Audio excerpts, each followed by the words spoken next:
Why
So everybody can just be seated. What's up? Say what? Do you need notes on your life? No, Jared's going to bring it up. Sure you don't need notes on your life? No, we're good. Thank you, Katie. Love you too.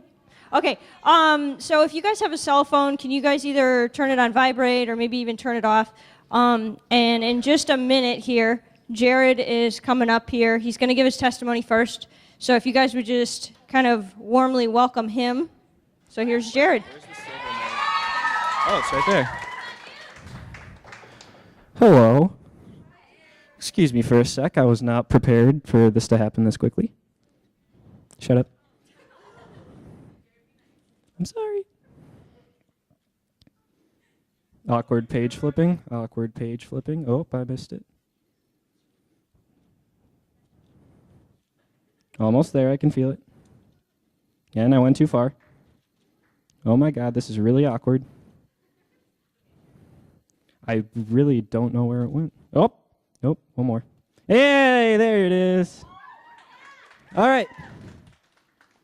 I'm tall and this stand is short. There we go. Okay. So, I don't really know how to start this. I didn't think this far. I just kind of have my little notes and stuff written out. So, how this is going to go, it's just kind of the basis of how I grew up, how I grew in my faith, and just kind of all that happy, fun stuff. So, I grew up as a youngin'. I went to a church in Blissfield with my family for a really long time.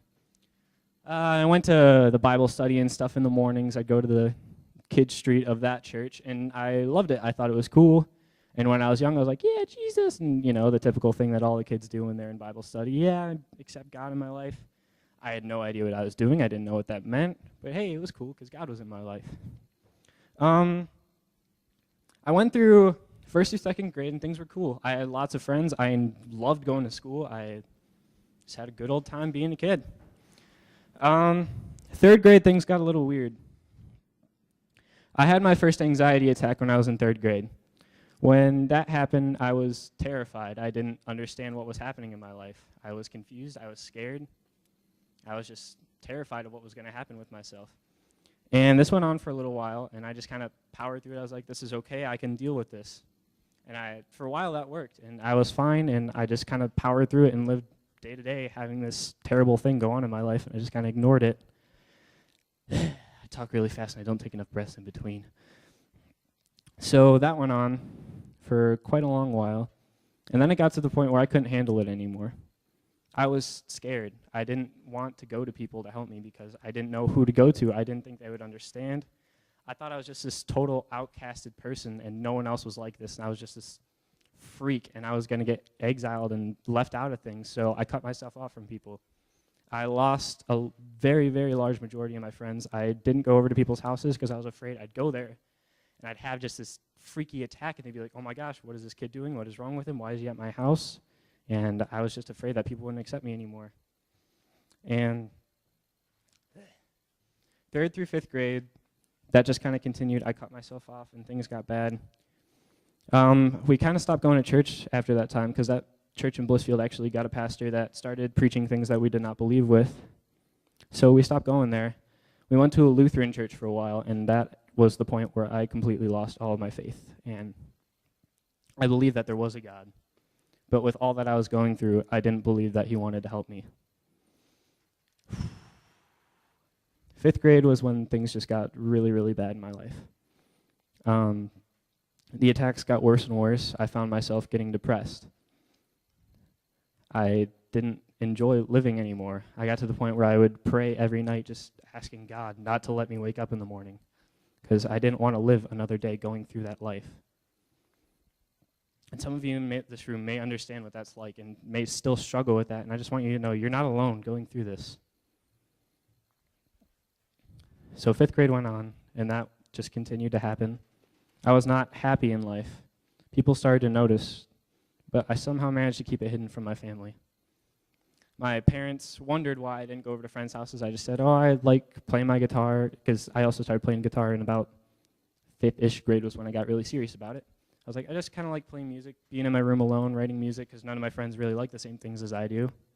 In reality, I'd go up in my room, and I'd just hide, and I'd sit in the corner and just have these anxiety attacks, and I'd cry, and I'd just not know what to do with myself for hours and hours on end, and it was awful.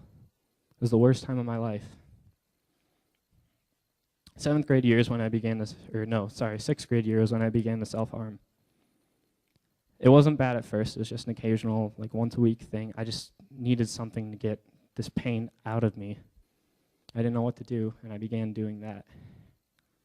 It was not a good idea, because I found it was very hard to hide these things from people, and it just got tough. 6th grade also was the year when my skin decided to get terrible. Like, any acne I see nowadays, I'm like, oh, I was worse than that, I was worse than that, I was worse than that. I had it everywhere. It was disgusting. I didn't want to look at myself in the mirror. To that point, I got super self-conscious. I would walk in the halls and just stare at the ground at my feet, just walking like this. I'd wear big sweatshirts and baggy pants all the time, just trying to hide myself because I was uncomfortable with the way I looked. I didn't enjoy that whatsoever. 7th grade year, miracle drug comes in, and who here, there's a commercial for a long time about a drug called Accutane. Anyone hear about that? It was one of those things where it was like, oh, here, have this, but here's all this list of horrible side effects. Yeah, I did that. So I took that for a long time, and my skin cleared up like that, and it was great. Downside, I got extremely dry skin. My lip cracked right down the middle. I couldn't talk. I couldn't eat for a while. I just kind of walked around like a vegetable. My skin got super dry. I had cracks all around my arms and stuff where I would just bleed, not even from hurting myself, but just this medicine made my skin so dry. And I couldn't wear short sleeves ever. I always wore long sleeve sweatshirts, long sleeve t-shirts, whatever. I just was not enjoying myself living. I continued my prayers of just, God, if I'm going to live another day like this, I don't want to live at all. Just don't let me wake up in the morning if this continues. I'm good. Okay. So that just went on for all 7th grade year.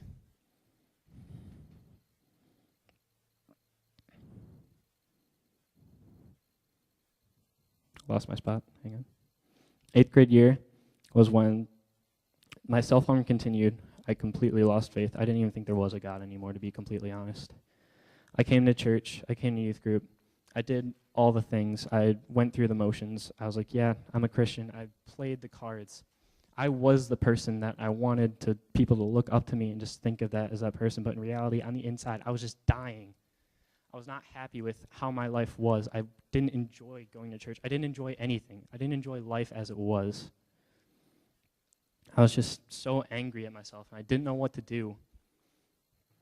The self-harm just continued, and finally, 8th grade year, when I figured I don't have any friends at this school, I'm going to leave. So I finally convinced my parents to move to Bedford, and I was like, oh, this is a great idea. I'll make tons of new friends here. I won't be lonely anymore. The summer of 8th grade year was kind of just, bleh, nothing really happened. I just kind of sat at home and continued what I was doing with anxiety and just having trouble and staying in my room all the time. Times were super lonely. I didn't know what to do with myself. I would just sit and write and just sit in my room and cry for hours on end and just not know what to do with myself. And it was awful. I just would look at myself and look at the spots where I'd harmed myself, and I just would scream I didn't know if there was a God. I didn't know what was going on with myself. I just hated everything that was going on in my life. I would just scream and yell these angry things that I didn't even know what I was saying at this point. It was just words spewing out of my mouth of anger and hate and not knowing what to do with myself. Some of you may be there, and you're not alone in that. It's the worst feeling It's the worst feeling in the world to just feel completely alone, like no one loves you, like no one wants to be with you. Freshman year, when it started, I immediately, when I went to Bedford, I made a couple great friends, and I thought it was a great idea. And then about 3 weeks after that, in the school, I lost all of them because I yet again cut myself off from everyone but one other person. And this other person seemed to care about me, they seemed to love me, and I thought it was a great idea. I continued on my path, and I told them about it, and they called me a selfish person, and I felt like a selfish person, but I continued it anyway. And I hated every second of going to school, of living, of being at home, of anything that was going on in my life. I just was not happy, and I'm really weird doing this mic thing back and forth, and I can hear it cutting in and out. I'm sorry. All right.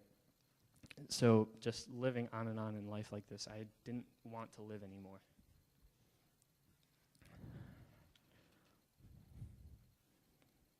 And last year, February 23rd of 2014, I decided that I was done with my life.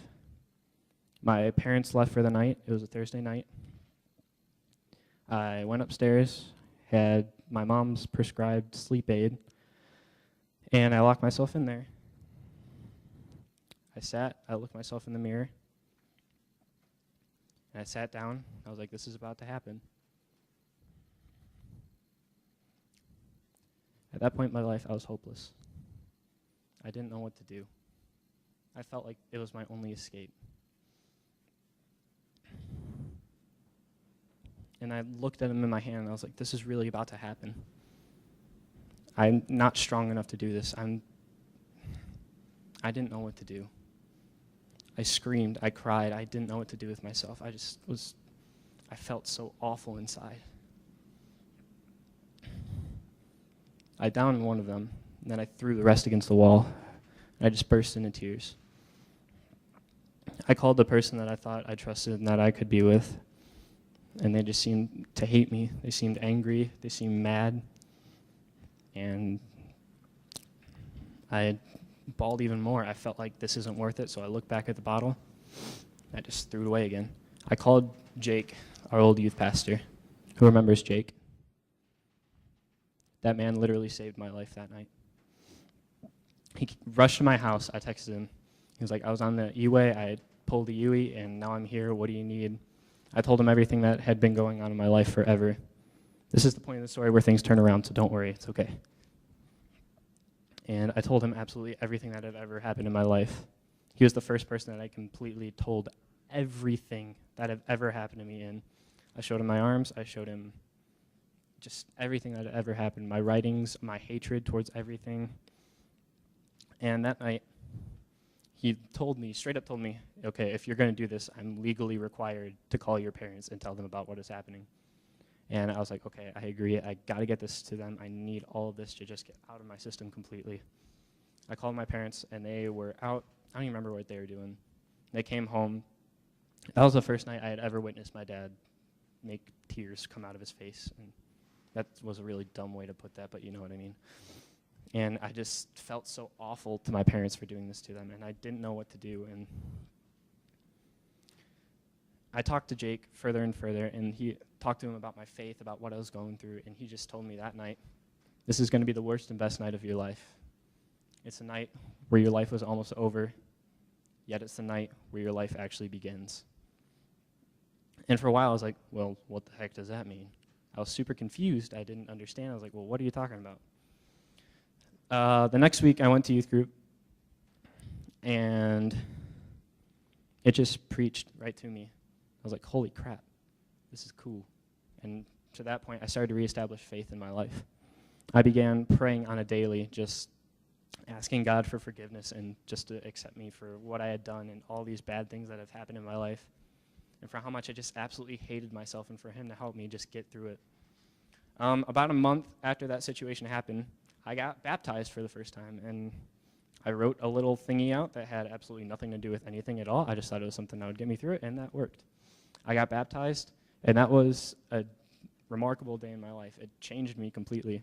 I had never felt, I had lied about situations where I had experienced God before. I had never felt the connection. I had never even felt like he was actually there. I just remember that day, Jake putting me in the water and then pulling me back out, and just the pure joy and just happiness. I felt this just force around me, and it's indescribable. I knew it was God. And some of you may be thinking, oh, dude, you're crazy. No. I don't know if you've ever felt something that's just indescribable, but it seems to be paranormal. This was God. I could feel it in me, just rushing through my bones. I was so happy. I got out of the water soaking wet. I didn't even care about what was going on. I hugged like 10 people and got them all soaking wet, and I was super happy. Ran into the bathroom, got changed, came out, and I was like, yeah! I was freaking out because I was baptized. I was like, yes! I'm doing this. Jesus. And it was cool. And I continued that year, and it was great. I began loving things. God flipped my life around.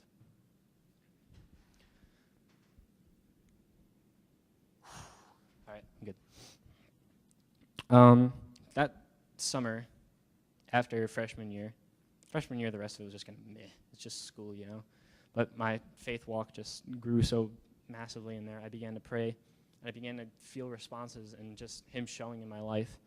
I got the one person out of my life that just seemed to completely trash everything and made me just extremely sad and hate myself.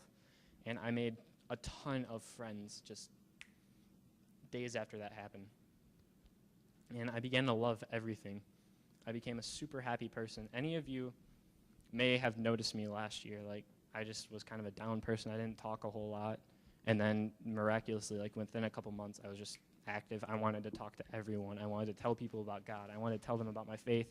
I wanted to tell this story weeks after it happened, but I just kept telling people, and I was like, no, I can't do this yet. I got to hold it in. I got to wait for the right time. And then when Rosie approached me with this tonight, I was like, okay, this is the right time. It's went on long enough. I have the story behind it, and I'm good now. Last year at FMYC, who went to FMYC? That was the best trip of my life.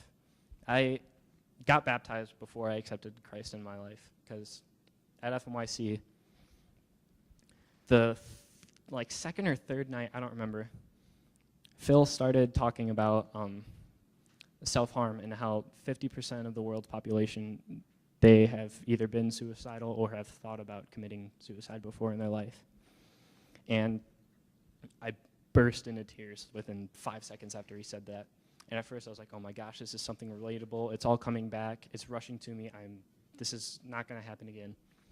Within a couple minutes, I was like, no, this is different. This isn't what it was before. I wasn't crying because I was upset or I was sad or I was mad or I hated something. I was crying because I had found God that night. It wasn't just a situation where I was like, oh yeah, Jesus. No, I felt it. It wasn't a situation where I was like going around, dude, I found God, like bragging to people. I didn't know what to do with myself. Those of you that were there, you saw me just completely bawling my eyes out, not knowing what to do with myself. I wasn't even sad. I was happy. Tears of pure joy were coming out of me, and I didn't know what to do with them. I was just exploding and just running around everywhere and talking to different people, and I was like, oh, this is awesome. I don't know what to do with myself. And I was like a 6-year-old kid after he rides a pony or something like that. I was just so happy. And that is a remarkable day in my life. That changed my life forever. From that day, I've been living my life for Christ. I've been trying to show people the light of him, and I've just been living every day of my life trying to do that. I thought I was gone beyond repair that fateful night where I almost ended my life forever. I was wrong. You're never too far gone. I thought that it was. You're never too far gone. You're never beyond repair. You can never screw up so much to the point where God won't love you anymore. He always comes back, no matter what happens in your life. The grace of God never fails. Ooh, that was loud. Hey. All right. A month ago what's the date today? It's the 11th. About 3 weeks ago, marked myself being 1 year clean of any self-harm, of anything of that sort. 1 year of not doing anything, and it's going on strong. I haven't even thought about doing anything like that in such a long time. And I'm just happy about it. I'm not going to lie, I went to a doctor. I'm sorry, I left this part out. I went to a doctor, and I got diagnosed with a severe anxiety disorder and mild depression along with it. I got put on a medicine for it, and half the time, I don't even take that anymore because I'm just fine. I'm happy with it. I've lived my life. I've accepted God in my life, and he's just changed me. I become a different person than I was. If you would have saw me, a lot of you actually probably didn't even know me that well after I got baptized and all that stuff happened. If you wouldn't known me before, you probably would not have liked me. I wouldn't have liked me if that would have happened. I hated people. I didn't want social interaction. I was just unhappy with everything that happened in my life.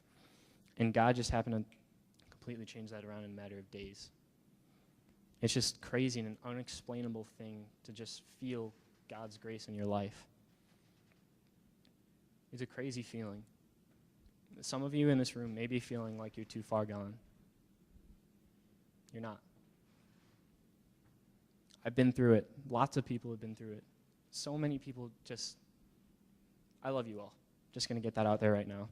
Afterwards tonight, I'm going to wrap this up here.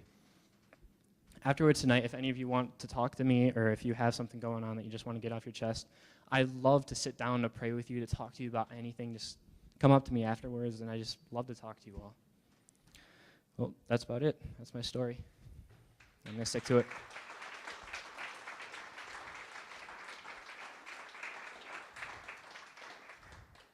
I don't know what to do now. Oh, okay. Not quite sure how you take this thing down, but I'm just going to move it. So my story is kind of similar as Jared's was. Basically, when I was 17, I didn't really think that my life was worth living. And basically, the reason why that was is because 2 years prior, I lost two of my best friends in a car accident. The night that they had passed away, we went to the hospital, and I can remember getting there, and my mom and I and a friend went up to the information desk, and she said, we're here for Vanessa Peroni and Ryan Wolnowitz. They were in a severe car accident. Can you show us to their rooms? And the lady who was standing there just kind of looked at us and didn't quite know how to respond, and so there was a police officer just off to the side. And I can remember that he kind of hung his head, and he said, will you guys please follow me? And so we followed the police officer. He took us through one set of double doors and then through another set. And as that second set opened, I saw my dad's back. And he turned around and he looked at me, and he just shook his head, like he couldn't even utter the words. And so in that moment, I not only collapsed into my mom, but I fell emotionally and spiritually. The next day, when we went to Crossroads, the old Crossroads building, we went into the children's sanctuary, which was about the same size as we're in right now, maybe just a little bit smaller, and it was packed with people. I walked in there, and I was trying to see where my friends were at, and I saw one of my friends, and she kind of came weaving through the crowd, and she came up to me, and of course she was crying and stuff, so I wrapped my arms around her, and I was just hugging on her, and then I started to cry. And then all of a sudden, I felt her body just kind of stiffen up. And then she stepped back from me, and she looked me square in the eyes, and she said, "Rosie, what are you doing?" And in my mind, I was thinking, did I mess up? Did I, well, what did I do wrong, so to speak? So I was like, well, what do you mean? And she looked at me and she said, Rosie, you're supposed to be the strong one of all of us. What you guys have to understand is that 6 years prior to that, at the age of 9, I got really, really sick. When I was finally diagnosed with the disease, I was no longer able to walk. My heart and my liver were not functioning properly. I actually didn't walk for 2 years. I was told I would never walk again. My body's ability to take nutrition from food was severely hampered to the point where I weighed 47 pounds at the age of 10. I was not expected to live. And so for 4 years, I battled through this illness and through this disease. Was really the hardcore part of it all. And that's where my relationship with God really grew. That's where I began to basically be real with God and say, these are my doubts, and this is what I'm angry about, and this is what I don't understand, and so forth and so on. And so when I came out of my illness, I had a different understanding of who God was, and I had a different sort of relationship with God. And I also saw life as different than how my peers kind of looked at life, And so my friend, on that morning after our friends passed away, she had known me to be this person who was strong in her faith. But in that moment, I was crushed, and I didn't know what to do. But I felt like I didn't want to disappoint her, so I decided in that moment, all right, if that's what you need, then that's what I will be. So I became this kind of strong individual, and I put that smile on my face, and I said that I was fine, and I kept going through the day. And so after a couple of weeks, I would talk to different friends of mine, and I would explain, like, I am really doubting God right now, and I don't know how to deal with this. And none of them really knew how to kind of come alongside me and help me. Because when you're facing that sort of tragedy and that sort of loss, you just can't really conceive of it. So I just decided, all right, I'm going to handle this on my own. So I took all of the pain and all the anger that I had, and I just shoved it down. Ultimately, I actually ended up going to God with it, which sounds weird, but I went to God for several months because I wasn't doubting God's existence. I wasn't doubting whether God was real. I knew that he was. Like, he had proved that to me when I was sick. He came through. He healed me. All these different things. But the problem is that at that particular point in time, I was doubting God's goodness. I was doubting his plan. And so I decided, all right, God, if you're the one who's allowing all this to happen, I want to know why. I'm going to go to you, and I'm going to ask you why. And so for months, I spent time with God, and I journaled, and I just cried out to him, and I received no answer. And finally, there was this one particular day where I was sitting in the swing in my parents' backyard. I was sitting there. It was a summer day, and I had kind of gone through my journaling and all that sort of stuff, just like I had every other day. And I set my journal aside, and I just kind of blew up. Like, everything that I had within me, all of the pain, all of the anger, everything just spewed out, and I just yelled at God. I screamed at him. I cussed him out. I said things to God that to this day I wish I could take back, but I can't. And so finally when I got done, it was like really, really quiet. But in that silence, God answered me. He didn't answer me with why my friends passed away. He didn't answer me with what he was going to bring about from their passing. But what he answered me with was the fact that he was right there, and he wasn't going to leave. In Psalm 139, it says, "O Lord, you have searched me and you know me. You know my thoughts from afar. Before a word is on my tongue, you know it completely." Like, God knows what's in our hearts, and he knows what's in our head. And in that moment, and in those moments, I just knew God was speaking to my heart, and basically he became the friend that I needed the most. You know how when we're facing things in life, and sometimes we go to our friends, and it's not a matter of looking for answers, because not necessarily can everything be fixed, but we just need somebody to just be there. We just need somebody to sit beside us and not leave us, and that's what Christ became for me, which was amazing, and it was incredible because my friendship with Christ really developed. But the problem is that I hid all of that pain and all of that turmoil inside of me. And so 2 years later, at the age of 17, I was going through some pretty hardcore stuff. My parents were really struggling a lot in their marriage. They were going through some difficulties, and it was kind of affecting the entire family. And my boyfriend and I at the time were facing some not so good stuff, and I was very broken, and I didn't know how to deal with it or how to face it or how to heal from it.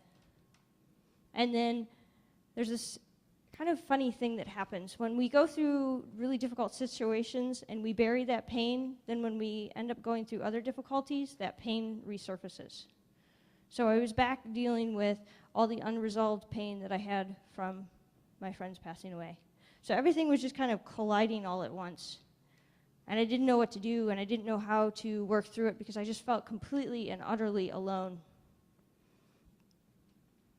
And so I just got so overwhelmed by it all because emotional pain is different than physical pain. We all know that. If I say I have a headache, most of you guys know what that is. But the thing is that emotional pain is different because emotional pain is almost abstract. There's not really fully a definition to it because it's almost in and of itself. And it's felt by each individually differently. And what I mean by that is that, my entire family went through the illness, right? But how it affected me emotionally and spiritually is very different than how it affected my brother, or how it affected my dad versus how it affected my mom. And so therefore, we can talk about it and we can try to explain it, but you don't fully understand. And so a lot of times when we're facing really bad emotional pain, we feel lost and we feel confused because we don't know how to explain it to people because we ourselves don't even fully understand it. So we try to numb it in different ways, right? So I tried to numb it in various ways. I abused medication. Took a lot of painkillers. I also was kind of so angry with myself for being in the scenario that I was in that I worked out all the time and I didn't eat. I did various different things in order to try to just shove down all the emotional pain, but eventually it just became too much. And so one day, I was driving up to school, I was driving up to my college class, just like I was every other day, and I drove past the same field that had the same tree off to the side.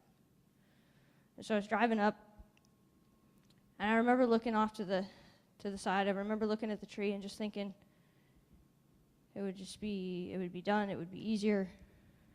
And so all of the lies of Satan was just spewing at me. And so I remember holding onto the steering wheel and just saying, God, please save me. And so I took the steering wheel and I looked at the tree and I turned it to go off to the road and to hit the tree. And instead my wheel turned the opposite way. God saved my life. In Psalm 40, verses 1, it says, "In my distress, I called out to the Lord. He turned to me and heard my cry. He lifted me up and gave me a firm place to stand."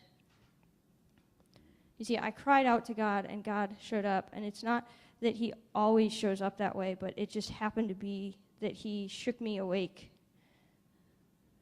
And so I began to realize that my life was worth living in some way, shape, or form because he didn't let me die.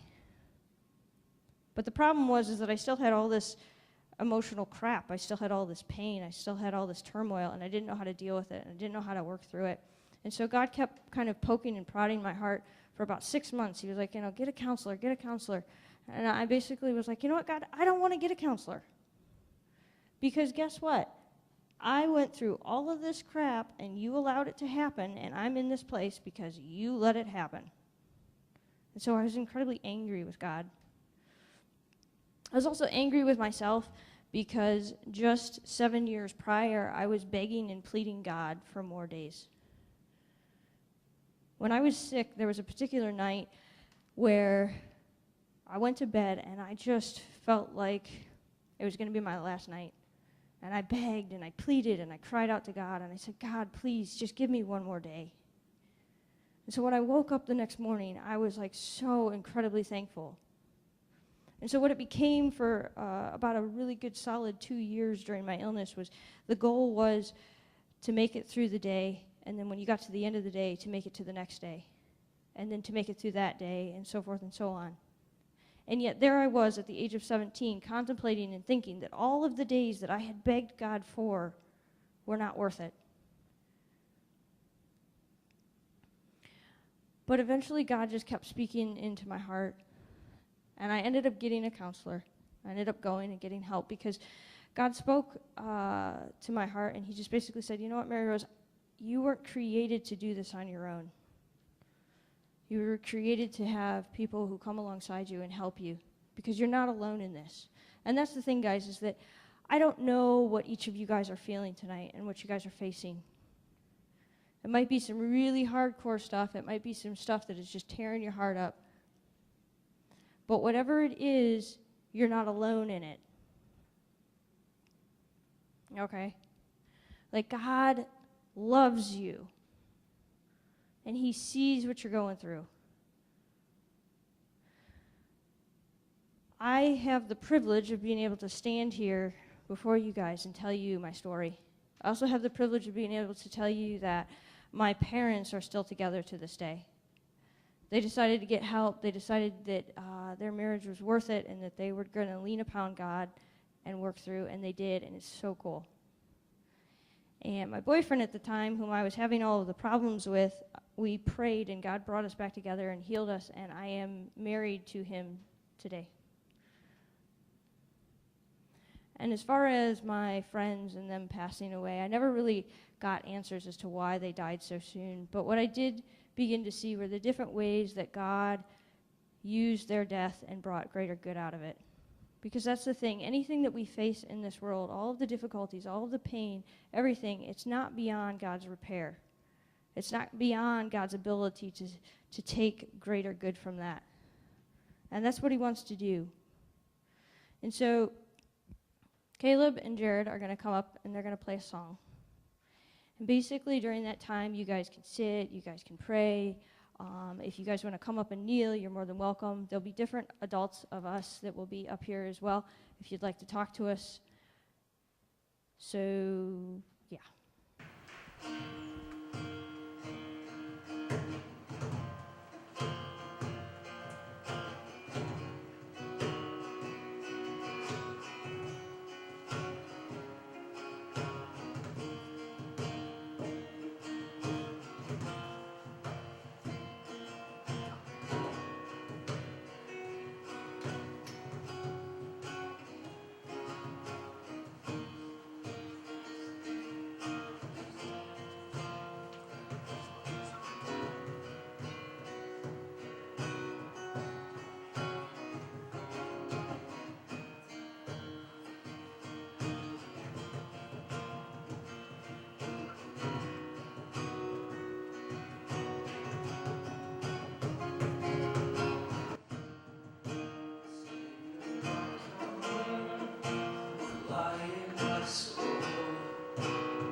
God, we just lift that up to you tonight.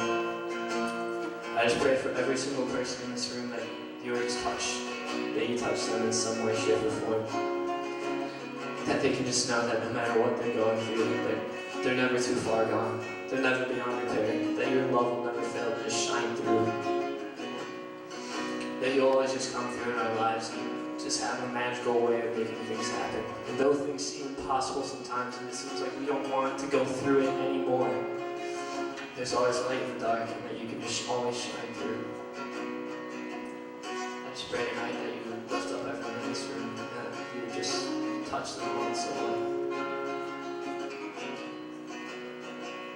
I pray that no matter what they're going through, no matter what's going on in their lives, whether it's something like what I did or something totally different, it doesn't matter. I just pray that you are with them every step of the way. I know that you have a magical way of working things through. I just pray that you're with them through every step.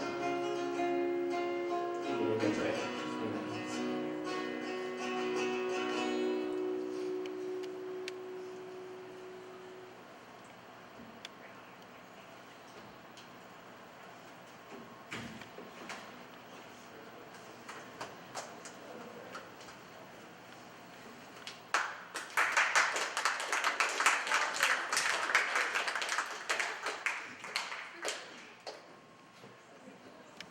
So,